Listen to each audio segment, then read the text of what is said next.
These are my favorite videos to do because they come from you, the viewers. Anybody that sends me an email, slides into the DMs, thank you for that. You can do so at Mr. Cole Thompson.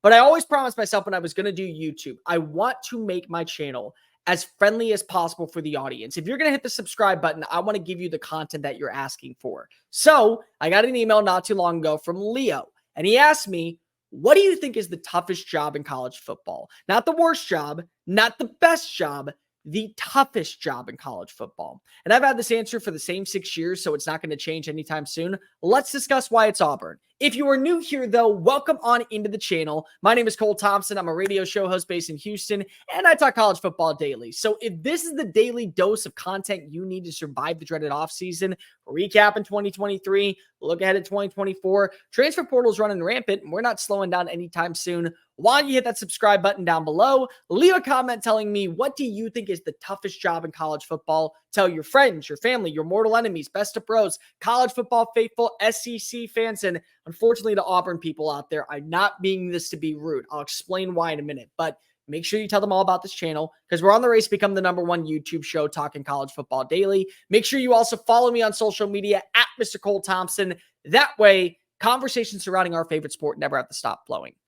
Auburn is the toughest job in college football, and I have been on this stance since the days of Gus Malzahn, and I'm going to be on this stance for a while because of it's more so than just the expectations. Anybody that knows the Plains understands what is going on internally, who runs the show, what the boosters are saying, and what the expectations are. Anybody in the SEC knows what Auburn's all about, and it is an historical institution. It's one of the best ones in the SEC and one of the most notable ones in the SEC.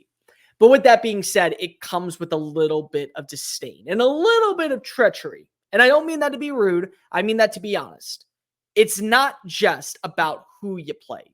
It's about who you go up against on every avenue. You're in the middle of Alabama. You're on the west side of Alabama or the east side of Alabama. West Georgia is what we call it in Tuscaloosa. You're going up against Alabama every season for the Iron Bowl. But you also have an out-of-state rival. An out-of-division rival. So every year you get matched up with somebody. For Alabama, it's Tennessee. For Texas A&M, it's South Carolina for some reason. For Ole Miss, it was Vanderbilt. But it's Georgia for Auburn. So you're already playing the toughest team underneath a dynasty in Nick Saban for 17 years. And then every year you get to go ahead and either host Georgia or you get to go down to Athens and go play them in their backyard. Those are the top two teams every year when you look at the recruiting rankings and when you look at usually the AP and the college football playoff polls. You get to face them twice a year. And here's the best part. It's not going away anytime soon. You still get to play Georgia next year. You still get to play Alabama next year. Hugh Freeze might be doing some wonders down on the Plains right now and turning the orange and blue into something promising, but you still have to play the big dogs. And until further notice, Alabama still is Ala-freaking-Bama. And depending on what Kalen DeBoer does, especially with the second wave of the transfer portal, what he's able to implement in terms of offensive personnel, by the time late November rolls around, you may be down and out of the count. Oh, and by the way, the game is in Tuscaloosa this year, a place Alabama usually does not lose to the Tigers. They'll lose at Jordan-Hare, and I've said this on record a multitude of times. A shaman man is buried underneath Jordan-Hare Stadium, which is why the voodoo magic unfolds every single time Alabama comes to town. It's not the same case when you go play in Bryant-Denny Stadium. So you already are dealing with that front. Then you're dealing with the recruiting front. Georgia, Alabama reigns supreme. And they usually take players from you because you have the 5-hour radius, you have the 2-state radius, whatever you want to call it, where you'll target players from Alabama. For, I would say, Auburn, you're looking at Tennessee, you're looking at Georgia. For Georgia, you're looking at Florida, you're looking at parts of Alabama, you're looking at parts of Tennessee, parts of Kentucky. It's all within that radius. And then for Alabama, you're looking at Georgia, you're looking at Louisiana a little bit, you're looking at the panhandle of Florida, you're looking at a little bit of Tennessee, and you're looking at Mississippi. Like, that's what you know. You're going up against Alabama and Georgia on the recruiting trail every single year. And for the most case, you'll land a few studs. But 9 times out of 10, they're picking the red and black and the crimson and white. That's what they're doing. So you're getting the leftovers or the guys that maybe want to start right away or the guys that didn't feel as comfortable playing in Athens or playing in Tuscaloosa. That's what you're left with. And then there's the expectation part. Anybody that knows Auburn football also understands that there is a certain criteria and brand that comes with it. And to me, this really stands out in terms of win record. Every few years, you'll get a 10-win roster for the Tigers. And you know what? That's good.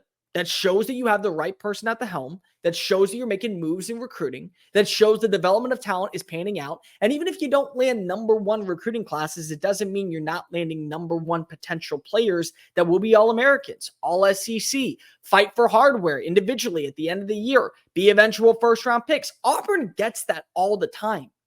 But they also lose as much talent as possible because Alabama's doing work, LSU's doing work, Georgia's doing work, Florida's doing work, Tennessee is now improving underneath Josh Heupel. He's hyping up the hype train right now in Knoxville, and the Volunteers may be the team on the come up for years to come. That's the way that you view a team like Tennessee right now. And so all of those are in the same vicinity as Auburn, but the expectations aren't changing. They expect 10 wins. They expect you to be a college football playoff team. They expect you to be a roster that is going to be completely one of the best in the SEC. And the Boosters, they don't care. They don't. They never have. They never will. I thought Gus Malzahn needed to be let go because if you needed change at the helm.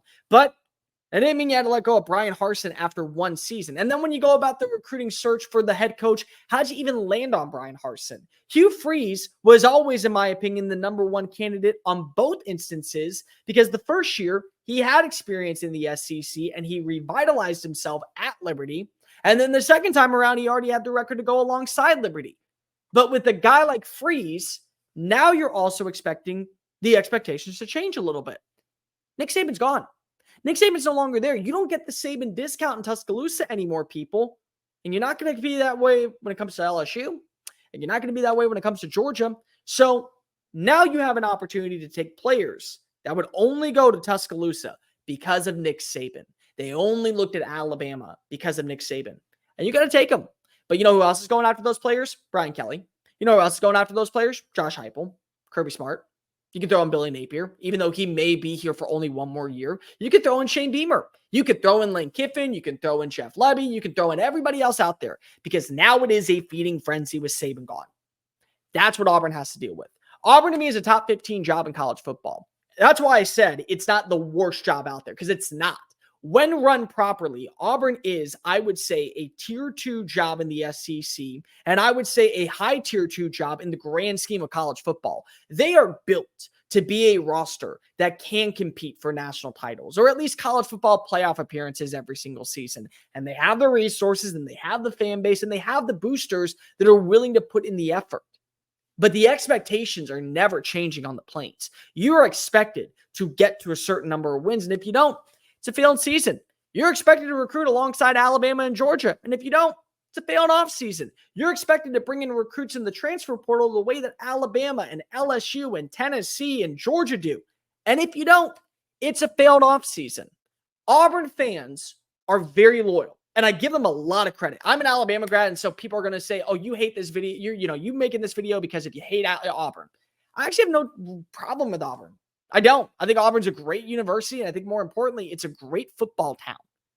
But there are expectations there that just feel like they're so sky high, I can't even fathom wanting to be a coach.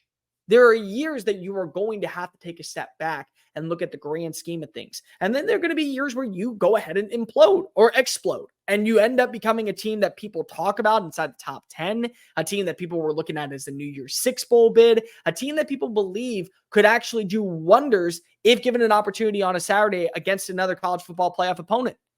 But it's every few years. And that's why Auburn to me is the toughest job.